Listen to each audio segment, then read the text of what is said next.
So tonight we're going to talk about kidney disease, but I am also going to make a few comments about cardiovascular disease, because kidney disease and type 2 diabetes and cardiovascular disease are very, very closely linked. So we must be thinking about the use of medications that are going to not only slow the progressive nature of diabetic nephropathy, but are also going to prevent cardiovascular disease at the same time. Unfortunately, we have two classes of drugs which I think can do this. The SGLT2 inhibitors, which will be my primary focus tonight, but also the GLP-1 receptor agonist. So I'm going to make one little, there we go. So diabetic kidney disease is rising worldwide. And if we look at what's happened from the mid-2000 to 2013, the years of life that have been lost to chronic kidney disease have increased by about 90%, where the years of life lost from diabetes have increased by 67%. So what is this saying? It's telling us that, of course, if you have diabetes, your life expectancy is significantly reduced. But if you have diabetes and you develop chronic kidney disease, you have an even shorter life expectancy. Just basically saying that kidney disease is a very, very ominous sign in people with type 2 diabetes. Now, there we go. So I think in your country, as well as in our country, and in most westernized countries, diabetic kidney disease has become the leading cause of end-stage renal disease. And it accounts for about 50% of the people who are entering dialysis programs or undergoing renal transplantation. And the treatment of chronic kidney disease is very, very costly. You can see here in the US, if you look at the end-stage renal program, it costs the US about $36 billion per year. So it behooves us to try to prevent diabetic kidney disease. This is, of course, a major advance in terms of the quality of life for our diabetic patients, but also in terms of the healthcare expenditures for the healthcare system. Now, unfortunately, unlike retinopathy, MI, and stroke, the incidence of which has gone down, the prevalence of diabetic kidney disease actually has failed to decrease. And I'm going to show you this article by Greg here. And you can see as we go from 1990 to 2000 to 2010, and this actually has continued up to 2020. If you look at the top curve, acute myocardial infarction, and next curve, stroke, and then amputation, you can see there's been a significant decrease in all of these complications. But if you look at the prevalence of end-stage renal disease, it really hasn't changed at all, which says we're not doing such a great job in preventing diabetic renal disease. And as I said, this is very costly in terms of quality of life for our patients, and it's also very costly for the healthcare system. Now, the other problem that we have to deal with when we're talking about individuals who develop kidney disease is this issue of cardiovascular disease.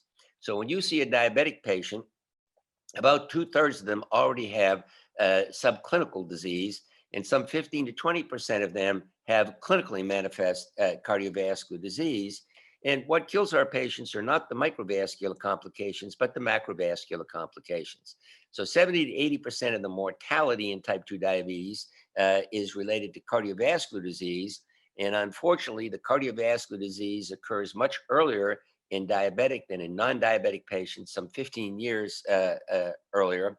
And as our patients with diabetes are living longer, what we're seeing now is a very large increase in heart failure, which the prevalence has now increased some 2 to 3-fold more in diabetics compared to non-diabetics. And then if a diabetic patient develops chronic kidney disease, the cardiovascular mortality jumps to 3 to 4-fold. So as I mentioned earlier, when we talk about a diabetic patient who has kidney disease, almost hand in hand, we need to be looking for the underlying cardiovascular disease. Now, this is a very large study in a healthcare system in the US with over 1 million individuals. and it includes both diabetic and non-diabetic individuals. And what we're going to look at is the age standardized rate of cardiovascular events, which is plotted on the y-axis against the glomerular filtration rate.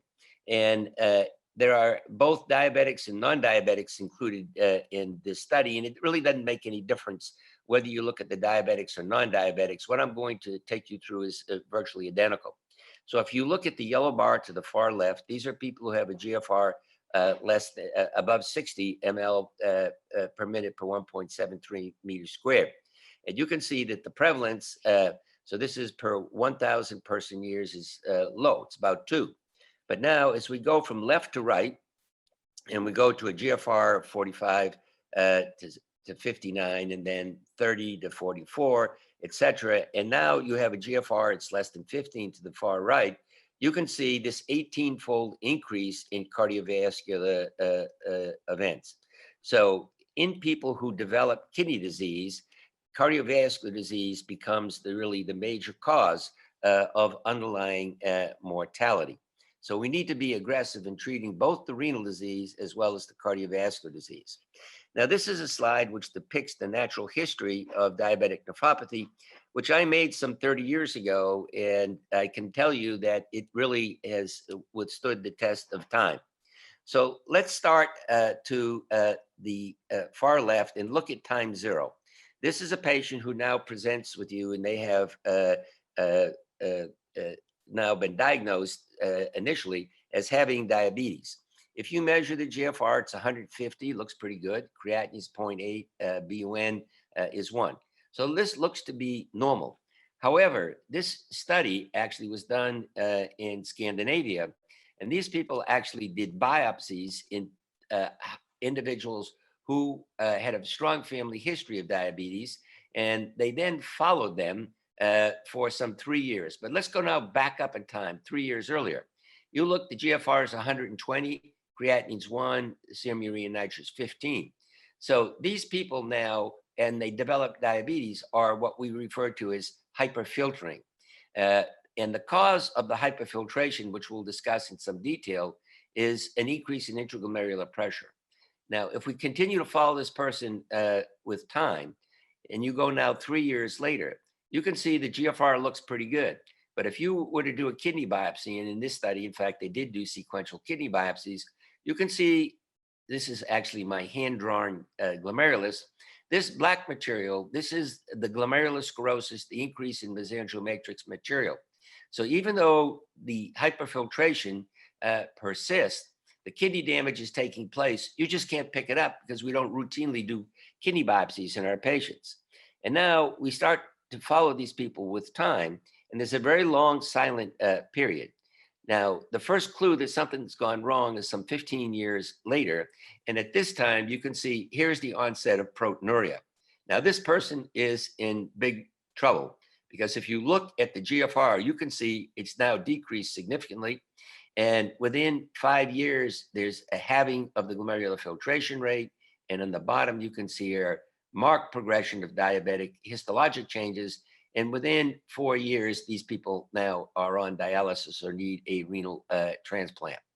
Now, one of the major breakthroughs that occurred many years ago was the ability to move back in time by about 5 years to pick out those people who might be at risk by the detection of microalbuminuria. So these are people who are excreting between 30 to 300 milligrams of albumin per day. And in type 1s, microalbuminuria is a very, very ominous sign in terms of predicting diabetic nephropathy. However, in type 2 individuals, microalbuminuria is, in fact, not such a great predictor of diabetic kidney disease. It's a very, very strong predictor of cardiovascular disease. And we also know that about 20% of people with type 2 and diabetic kidney disease actually go on to end-stage renal disease and never develop proteinuria. So proteinuria, when you see it, is when it's macroproteinuria, is a very ominous sign. But even then, as I said, 20% of the people are not going to develop proteinuria. So if you see the GFR is dropping and there's no proteinuria there, that's a clue to you that you should be performing a renal biopsy in these people to document that they have diabetic nephropathy, or whether you're dealing with some other type of nephropathy unrelated to the diabetes. Now, the most common sort of theory, and it's not really a theory, I would say the data now is very strong. We've gone from animal studies to human studies about the etiology of diabetic nephropathy relates to this concept of glomerular tubular imbalance. And this was first put forward by Dr. Barry Brenner, a very famous nephrologist in Boston many, many years ago. And what he postulated and then subsequently went on to demonstrate, as I said, in animal models and subsequently humans, is that whether you're type 1 or type 2, you are hyperglycemic.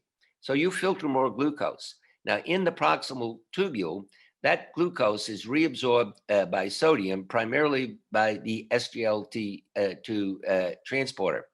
Now, because there's enhanced reabsorption of sodium along with glucose, but let's just focus on the sodium for a moment, there's less sodium that's delivered to the macular denser cells of the juxtaglomerular apparatus. Therefore, the kidney perceives what's happening is that there's a decrease in the effective circulating volume. And it sends two signals. The first signal goes to the afferent renal arteriole, and it causes vasodilation. And we'll come back in a moment and talk about what is the mediator of the vasodilation. So now we have more blood flow going into the kidney, and with more blood flow going in to the kidney, that's going to increase the intraglomerular pressure. We also get efferent arterial vasoconstriction. And again, because we're now constricting the efferent arteriole, this further exacerbates the increase in intraglomerular pressure. And this leads to hyperfiltration, which is your clinical clue as to what's going on, and renal hypertrophy. But what the real problem is that's causing the kidney damage is the increase in intraglomerular pressure. So it's critical that we intervene with drugs that are going to decrease the intraglomerular pressure. And this has been the most common theory put forward to explain the pathophysiology of type 2 and type 1 diabetic kidney disease. But as I'm going to review with you in a few moments, this is a really quite oversimplification. So let's now take a look at the glomerulus. To the right, we have an afferent arteriole coming into the kidney. And what is causing the vasodilation is a decrease in the generation of adenosine. So adenosine, remember, is a very powerful vasoconstrictor. And if I decrease adenosine, this is going to cause vasodilation, increase blood flow into the glomerulus. We see the second signal here is an increase in angiotensin II, which causes vasoconstriction in the afferent arteriole. And we have treatments for both of these etiologic disturbances. So we've known for a long time that the ACEs and the ARBs are very effective, working on the afferent arteriole to vasodilate and decrease the intraglomerular pressure.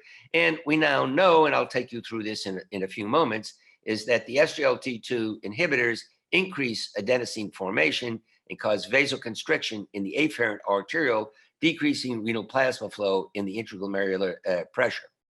But as I said, this really is a very sort of oversimplification of what's going on. So there have been a very large number of studies which have failed to find any association between renal hyperfiltration and diabetic kidney disease. I've listed a couple of them for you here, but there are many, many other ones. Now, most studies which have demonstrated this association between hyperfiltration and diabetic kidney disease have been carried out in type 1 individuals who are much younger and have renal arterioles, which are much more reactive to neurohormonal stimuli. If you look at type 2 diabetic patients, it's much, much more difficult to demonstrate renal hyperfiltration. And I can tell you, we actually have a very large study that's going on now in type 2s, looking at the mechanisms responsible for diabetic nephropathy. And it's very difficult to find hyperfiltration in individuals with type 2 diabetes. So why is this? The type 2 patients compared to the type 1 are much older. And many, many years ago, some 40 years ago, when I was at the NIH, we demonstrated in the Baltimore aging study there's really a quite significant age-related decline in glomerular filtration rate due to the atherosclerotic changes in the renal arterioles. And because of these changes, they're much less responsive to vaso and neural stimuli. And by the time you see the diabetic patient with type 2, they've already had their disease for a long time. Most of these people have had their disease for 5 years or longer before they come to you and you make the diagnosis. And the differences in glycemic control are usually very different than in type 1s. And there's a very nice study recently published from a group in Europe in which they looked at the effect of SGLT2 inhibitors in diabetics type 2 with nephropathy. And what they found was the SGLT2 inhibitors decreased the GFR infiltration fraction without any increase. In fact, there was a tendency for a decrease in renal vascular resistance. And what this suggests is that they're post-glomerular vasodilation. So what these data are saying is that unlike the type 1s, in which the SGLT2 inhibitors seem to work on the afferent arteriole, in type 2s, the SGLT2 inhibitors are working on the efferent arteriole. So we're starting to sort of think a little bit differently now about the pathophysiology in type 2 who develop diabetic kidney disease, and also think differently about how the SGLT2 inhibitors work. Now, when I gave the Banting lecture at the American Diabetes Association in 2008, I titled it "From the Triumvirate to the Ominous Octet, a New Paradigm for the Treatment of Type 2 Diabetes." And this, of course, lecture was devoted to the etiology and the pathophysiology of hyperglycemia.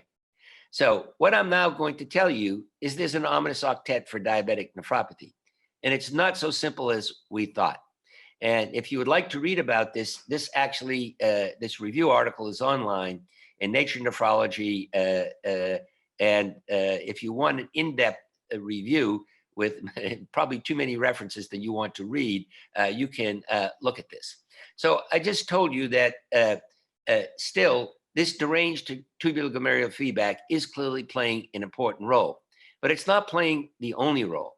In fact, what I would like to suggest to you is that, you know, we get nervous when we see the proteinuria, but we should be backing up longer when we see the diabetic patient. If you don't let the blood sugar level go up and you keep the A1C less than 6.5, you don't develop diabetic nephropathy.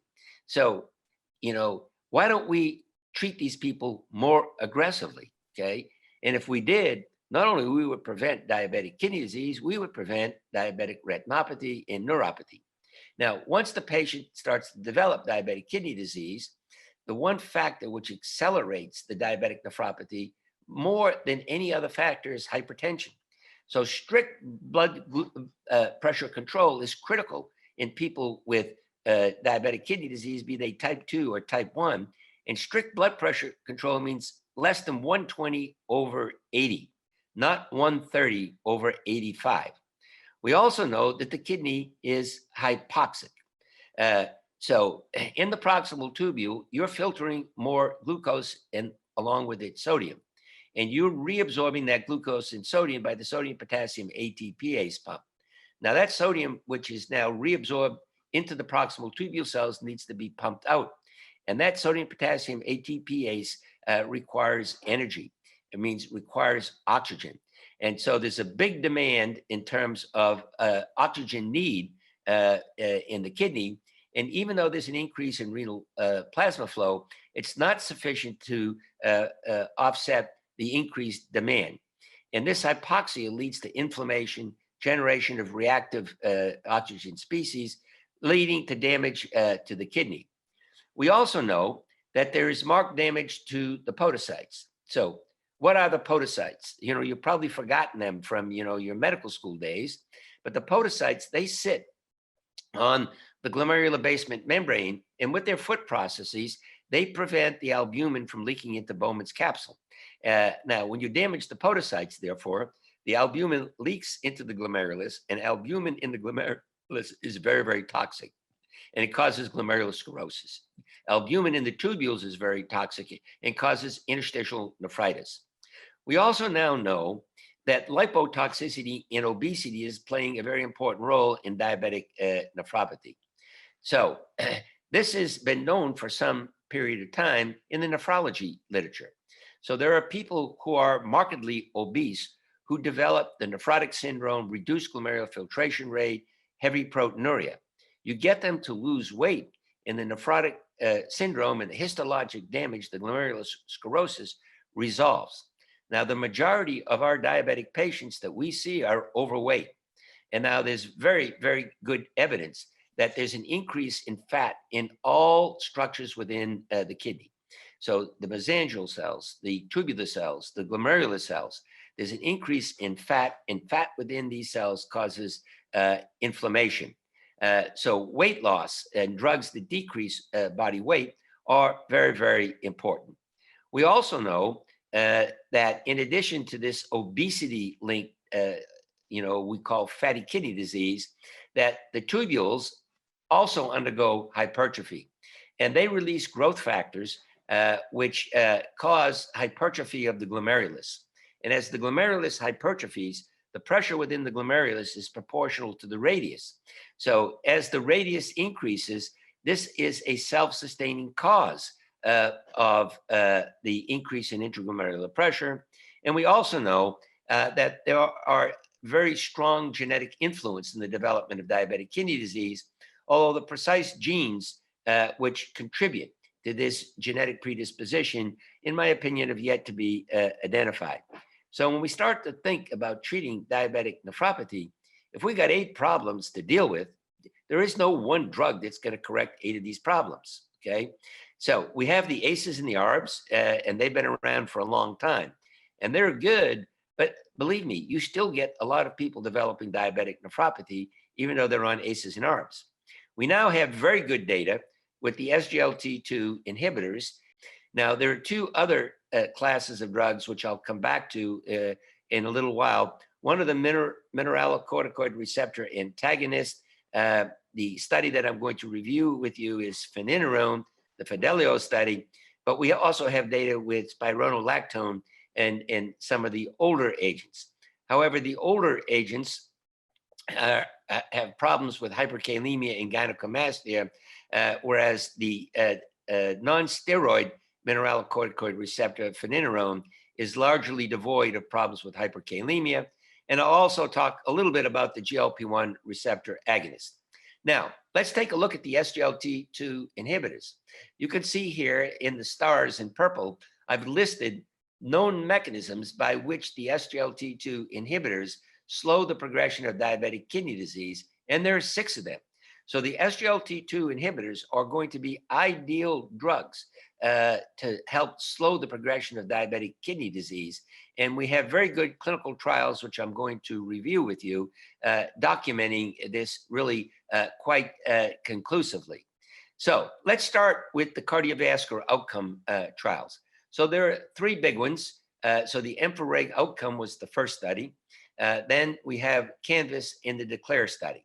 So in these 3 studies, and we're going to look at the top group of 3, there were patients who got into the studies because they had a demonstrated cardiovascular event, MI, stroke, etc. Okay. Now, in the EMPA-REG outcome study, 100% of the people got in because they had a cardiovascular event. In Canvas, 2/3 of the people had a cardiovascular event. In DECLARE, 1/3. So let's go over here now and let's look at the hazard ratio for decrease in a composite renal outcome, which I've shown for you at the top. And the composite renal outcome was worsening renal function, renal disease, as demonstrated by doubling of the serum creatinine, or progression to end-stage renal disease, dialysis, and transplantation. You can see in all 3 of these studies, the hazard ratio is to the left of 1, meaning there's a major decrease in this composite outcome. And the numbers for the hazard ratio are shown here to the right. Mean value is 0.56, meaning there was a 46% decrease in this composite outcome.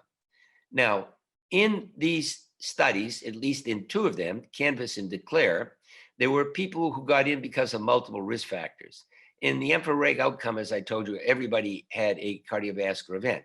So let's look at these individuals. And you can see here, again, a very similar hazard ratio on mean 0.54, a 46% decrease in this composite outcome. But in the United States, the renal outcome was a secondary outcome, and the Food and Drug Administration does not give approval for a secondary outcome. So now let me come back to the treatment, because I said we're going to need multiple drugs. We have the ACEs and the ARBs. We have the SGLT2 inhibitors. And then now we have an excellent study with the non-steroidal mineralocorticoid receptor, feninerone. And we also have data with the GLP-1 receptor agonist. So this is the Fidelio study. So to the left, the renal composite outcome is displayed. End-stage renal disease, GFR less than 15, or decrease in GFR greater than 40%. And again, you see the curves start to separate here at about 12 to 16 months, and they separate further. Hazard ratio is 0.82. It's highly statistically significant. The hazard ratio is not quite as robust as with the SGLT2 inhibitors, but nonetheless, p-value 0.001. The key secondary outcome, there was a cardiovascular outcome, cardiovascular death, non-fatal MI, non-fatal stroke, etc. And you see also a benefit here, hazard ratio 0.76. So this is very, very important, because I started off by telling you that if you have kidney disease, you not only have kidney disease, it goes hand in hand with cardiovascular disease. Let's now take a look at the GLP-1 receptor agonist. There have been 5 of them, and this is a meta-analysis in Lancet Diabetes Endocrinology that you can look at. Elixir, this is not one that we use anymore, short-acting, Leader, Sustain 6, Excel, and Rewind. All the points fall to the left, okay? And the hazard ratio here at the bottom, 0.83, is statistically significant. But this is a composite renal outcome. And this composite renal outcome includes proteinuria. And I told you proteinuria is really not all that strong of a prognostic indicator of diabetic kidney disease. So now if you redo the meta-analysis and you remove proteinuria, what you see is that 2 of the points fall, 2 of the studies, the points fall to the right of one barely to the left, and the hazard ratio is 0.87. It's not statistically significant. So I'd say there's a suggestion that the GLP-1 receptor agonists are useful in preventing diabetic kidney disease, but I think we need a lot more data, and we'll probably get that from the FLOW study with Ozempic. Now, I want to come back to the SGLT2 inhibitors in cardiovascular disease, and I want to take you back to the study I showed you earlier by Go et al. So if we look at the age standardized rate of cardiovascular events, as we go from a GFR above 60 to a GFR less than 15, you can see this 15 to 20-fold increase. So what's killing our diabetic patients is cardiovascular disease. And what I'm going to do for you here now is, in one slide, I'm going to combine the 3 big outcome studies. So empagliflozin is shown in purple, the Canvas study in green, and the Declare study in yellow. So if we start at the top, you can see the MACE endpoint, all points to the left. Now, what about cardiovascular mortality? Now, you may think by looking at this slide that there's a difference between these 3 drugs. But what I'd like to suggest to you that, in fact, these drugs are basically doing the same thing. And why you see the difference in cardiovascular mortality is more due to the patient population. So if we look at EMPA-REG, 100% of the people had a previous cardiovascular event. So not surprisingly, where do we see the biggest benefit? In protection against cardiovascular mortality. If you look now at Canvas study, 2/3 of the people had a cardiovascular event. So we see benefit, but not as striking as with the EMPA-REG. And in Declare, only 1/3 had a previous cardiovascular event, and we don't see much of an effect in mortality. All 3 here, a significant decrease in non-fatal MI. Now, what was surprising to us and remains surprising is why there was no benefit in terms of stroke, because these drugs all lower your blood pressure, 5 to 6 systolic, 1 to 2 diastolic, and hypertension is a major risk factor for cardiovascular disease, in particular stroke. And this still remains an unexplained finding. Now, if we look at hospitalization for heart failure, you see these dramatic decreases, about 30 to 40%. And I already showed you the 40 to 50% reduction in the renal composite outcome. So these drugs are great in protecting your kidneys, and they're great for cardiovascular protection, okay? So in conclusion, if we look at the SGLT2 inhibitors, now I didn't talk about the GLP-1 receptor agonist because that was not my task, but I put them up here to tell you that these kind of drugs go hand in hand. They're great at lowering the A1C. They're good, very good at lowering your blood pressure. They're good at promoting weight loss, particularly the GLP-1 receptor agonist, but the SGLT2 inhibitors over the course of 6 months give you about 2 to 3 kilograms of weight loss. And very importantly, they don't cause hypoglycemia. So they can be used together. They're a great combination. And they can be used with any other drug that you use for the treating people with type 2 diabetes, okay? Because the SGLT2 inhibitors work on the kidney and the GLP-1 receptor agonists are working on the hypothalamus, weight loss, and on your beta cells, they work differently than the other drugs that are out there. They reduce cardiovascular events. We have 4 studies with GLP-1 receptor agonist, and we have the 3 studies with the SGLT2 inhibitors. So that is a real benefit. They slow, and I think this is really now very well established with the SGLT2 inhibitors. We need a little bit more data with the GLP-1 receptor agonist. They slow the progression of diabetic kidney disease. And in my opinion, these drugs should be considered as first-line therapy in all type 2 diabetic patients. And I would move them up on the line way ahead of metformin, way ahead of metformin. I hope that comes through to you, okay? Metformin is a great drug. I brought it to the United States single-handedly, but you know, we don't have the kind of data with metformin that we have with these 2 classes of drugs. So who should be using these drugs? So these drugs, the SGLT2 inhibitors, these are cardiorenal metabolic drugs, okay? They're good for your heart, they're good for your kidney, and they're good for the metabolic disturbances. So who should use them? In my opinion, primary care docs, internal medicine docs, okay? They don't cause hypoglycemia. They're very easy to use. Endocrinologists, okay? Who else? Cardiologists, nephrologists.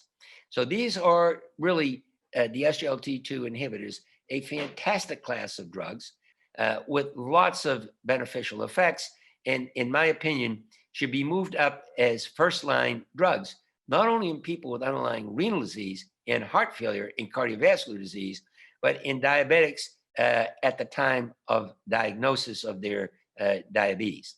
So I'm going to stop here. I know we do have time for questions, and I will try to answer the questions as they come forward.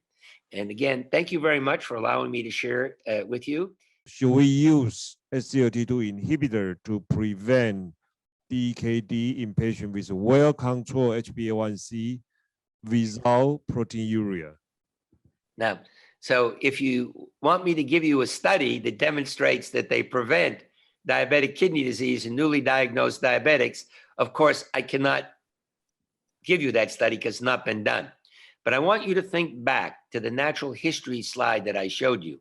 Within 3 years after the diagnosis of diabetes, you already got severe kidney lesions. And that ominous octet is what's causing those kidney lesions. And when I put you on an SGLT2 inhibitor, I'm reversing 6 of the 8 problems of the ominous octet. So I have no doubt when you start a diabetic patient who's newly diagnosed on the SGLT2 inhibitor, it's going to have a very profound effect to prevent the subsequent onset of diabetic kidney disease. Although I have to tell you, we don't have that study. And you know, to do that study is going to take 10 or 15 years. And I doubt it will ever be done simply because no pharmaceutical company is going to follow someone from the time of diagnosis to the time that they would be expected to develop kidney disease 10 to 15 years later. On top of that, we're going to have now all kinds of additional drugs. In addition to the ACEs and the SGLT2 inhibitors, People are going to be using finerenone. People are going to be using GLP-1 receptor agonist. So I would say it's going to be virtually impossible to do that study. But quite frankly, I would put, and I use the SGLT2 inhibitors as first-line therapy. I think they're all basically the same. So I don't really have a problem which one you use. We have the strongest data with empagliflozin and dapagliflozin, obviously. Okay, we have second question coming from Dr. Ray. Could you explain the renal efferents vasodilatation more, as it's very controversial with the current knowledge? Well, unfortunately, it is not controversial. Extremely well established. And whoever made that comment is obviously not aware of what's in the literature. But where it's well established is in type 1 diabetics, as I said. And so there are very, very, very good studies from David Cherney's group in Canada, as well as other groups, conclusively showing this afferent vasodilation. And there is an incredible literature in the animal studies. But these are type 1s, okay? Now, as I pointed out to you, in type 2s, it's a different story. There, I think that the story more lies with vasoconstriction in the efferent arteriole than vasodilation. And I recommend whoever made this comment that they read the paper by von Bommel that's in Kidney International about a year or so ago. Okay, let's move to the next one. Why DAPA and CANA do not significantly reduce CV deaths in a CVD population? Yeah, so people need to remember that these studies, there's a composite outcome. And remember, the composite outcome is the MACE outcome. And remember, MACE is major adverse cardiovascular events. And that MACE outcome is cardiovascular mortality, non-fatal MI, and non-fatal stroke. So all of the studies, the sample size calculation is based on the composite outcome of all three of them. None of these studies was designed to show an increase in the individual components, meaning cardiovascular death, okay, non-fatal MI, or non-fatal stroke. So it should not be surprising that not each one of the components of MACE is statistically significantly benefited. Now, why do we see it in the EMPA-REG outcome study? I tried to explain that in my presentation. So in the EMPA-REG outcome study, 100% of the people got into the study because they had a previous cardiovascular event. If you have a cardiovascular event, you are at extraordinarily high risk of dying. So now when I intervene, it's not surprising that the most benefit and that very high risk group for dying is going to be a decrease in mortality. So I don't believe that there's any difference between the three drugs in terms of mortality, or for that matter of fact, in terms of prevention of heart failure or prevention of myocardial infarction. Okay, so the next one, what is the role of pioglitazone in the management of type 2 diabetes? Okay, so those of you who know my background, I like pioglitazone. And so all of my patients get started on triple therapy. And triple therapy is pioglitazone. It's an SGLT2 inhibitor. You can pick whichever one you like. And it's a GLP-1 receptor agonist. All GLP-1 receptor agonists are great drugs. Some are better than others, but they're all very good drugs. So there are a lot of misconceptions about pioglitazone, but it is the only true insulin sensitizing drug. Metformin is not. Any one of you who think that metformin is an insulin sensitizer has been mistaught by your professor, and you need to go back to school. Metformin gets into cells through the organic cation transporter. There is no organic cation transporter in skeletal muscle or cardiac muscle, and there is no entry of metformin into skeletal or cardiac muscle. So metformin, and we've shown this time and time again with the insulin clamp, is not an insulin sensitizing drug. Its major effect is on the liver. And insulin resistance is a huge problem in type 2 diabetes. And the only drug that will directly benefit the insulin resistance is pioglitazone. Now, if you lose weight and you mobilize fat out of cells, and you'll do that very well with the GLP-1 receptor agonist, and to a lesser extent with the SGLT2 inhibitors, you'll indirectly improve insulin sensitivity. But pioglitazone is the only true insulin sensitizer, and it's part of my first-line therapy in all patients.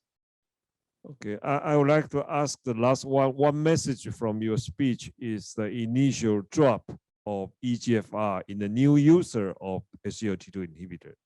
So how many would you suggest to take good cautious? You said by 30 to 35% in the beginning. 30 to 35%.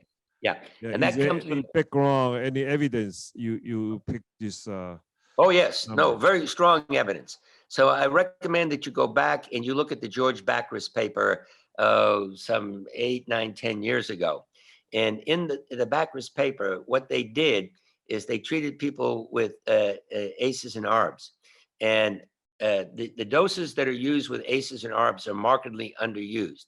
And so what they did is they titrated the ACEs and the ARBs up to the maximum dose.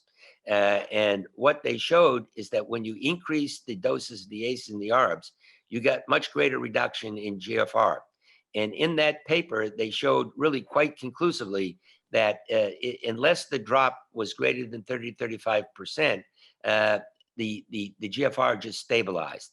But in the people in whom the drop was greater than 35%, there were people in whom the creatinine continued to rise and the GFR continued to go down. So they used that cut point of 30 to 35%. Bacris has also supplied similar data with feninerone. So that seems to be a number that holds up pretty good with at least 2 different agents in terms of how much of a decline in GFR or rise in serum creatinine before you should get worried. Okay, so let me quickly summarize what Professor DiFranzo discussed. The key message. He began to discuss the progress and pathophysiology of diabetic kidney disease. And then he pointed out that SGLT2 inhibitor work in many ways to protect and slow the progression of diabetic kidney disease. He reviewed again the famous ominous octet of diabetic kidney disease, including hypertension, hypoxia, hyperglycemia, obesity, genetic, and then podocyte dropout, and the tubulo-glomerular feedback.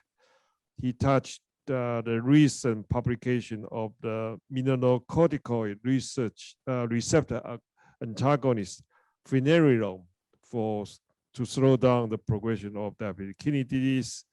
And he spent some time to discuss the SGLT2 inhibitors, meta-analysis of 3 SGLT2 inhibitors on the composite renal outcome, hazard ratio around 0.56, 0.54. And finally, he moved the first line anti-diabetic medication to use of the SGLT2 inhibitors. I know it's a very bold, advanced suggestion, but if the price of SGLT2 inhibitor could low down to acceptable, will be possible. So we always all the information Professor DiFranzo brought us can translate to our clinical practice.